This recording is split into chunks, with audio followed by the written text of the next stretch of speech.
I've made plenty of these mistakes. And what happens is you make the first mistake, you have to somehow recover really quickly so that you don't go and make the second. Quite often what you do, you try and recover a first mistake by trying to do something that you shouldn't be doing. And a stiff leg challenge in the box, Idrissa Gueye yesterday made exactly the same challenge. Kieran Trippier's made one. It's a false challenge. You're always likely to either give a penalty away, get beaten. It's not the natural way to tackle into the box. He just has to forget about the first one and manage Sterling. Even if he lets him get a crossing, it's not the end of the world. He can't dive in and let him go past him.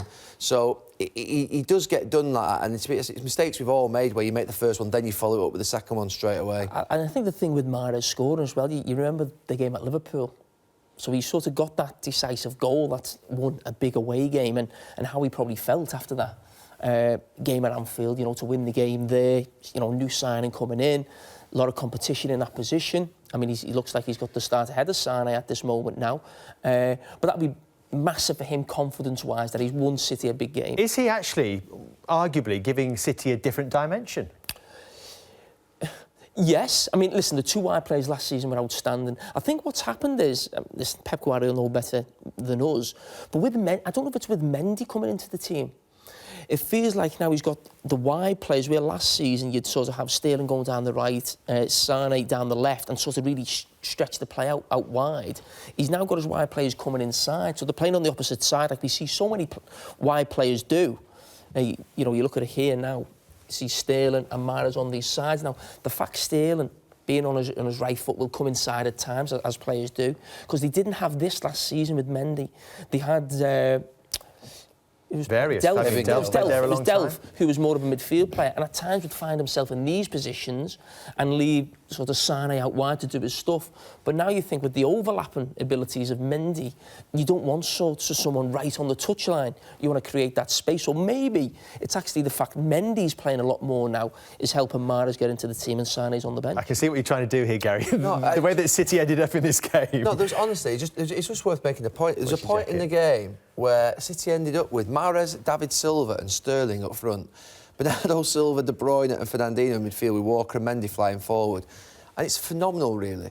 It's absolutely phenomenal to think that, you know, 2 or 3 years ago when Pep Guardiola first came to the Premier League, and you think about what he was trying to achieve in that first season, it didn't work out for him. But he never blinked. And he's almost actually ramping it up now to the point whereby he's got like 6 number 10s out on the pitch that are all quite small, diminutive. You think to yourself, they're going to get done on set pieces here, they're going to get done on a cross. You don't even get a chance. And then when the ball does come into the box, either Kompany or Laporte or Stones just head it away. And we saw it so much at Barcelona over the years, where Piqué would just head balls away. It always seemed to be a magnet for the balls into the box, because they've actually got Mahrez who can't head a ball, David Silva, Sterling, De Bruyne, Bernardo Silva. Fernandinho's not great in the air. And it's just absolutely phenomenal to watch them on the pitch in terms of the makeup of the team. It's incredible. I've said this before, and I'm not... I hope it doesn't come off as disrespectful to the actual players on the pitch for Man City. I think they've got some absolute superstars on the pitch, in Aguero, David Silva, De Bruyne. But I look at some of the players, and I think of some of the Premier League greats that you go back over the years. You think of the Manchester United team, some Chelsea under Mourinho, Arsenal, the Invincibles, these type of players. And they're very good players, but I don't think we're talking about 5 or 6 players of this team could get in maybe one of the Premier League 11, if you like, if he did that. And I just think what Pep Guardiola's doing with this, listen, still a fantastic team, he spent a lot of money, but we've got some of the best coaches in the world in this league, and I think it's fantastic. But I think what Pep Guardiola is doing and how he's playing, and how, I wouldn't say easy it looks, even in the biggest games of the toughest venues, even going to Anfield here tonight, going to Arsenal.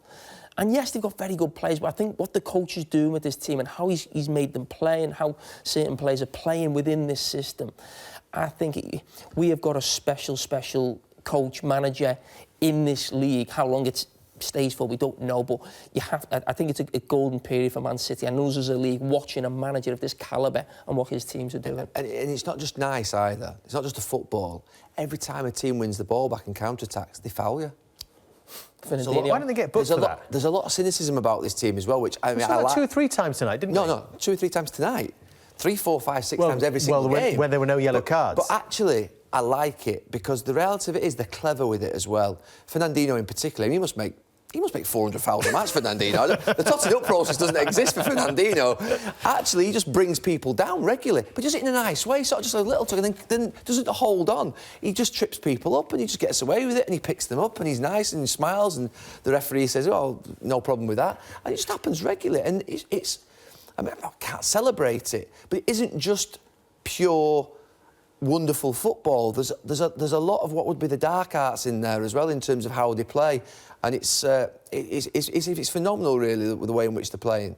It's last season all over again, isn't it? We keep building it up as maybe this is the team that's going to stop Manchester City, but even in these biggest games, just like last season, they find a way through.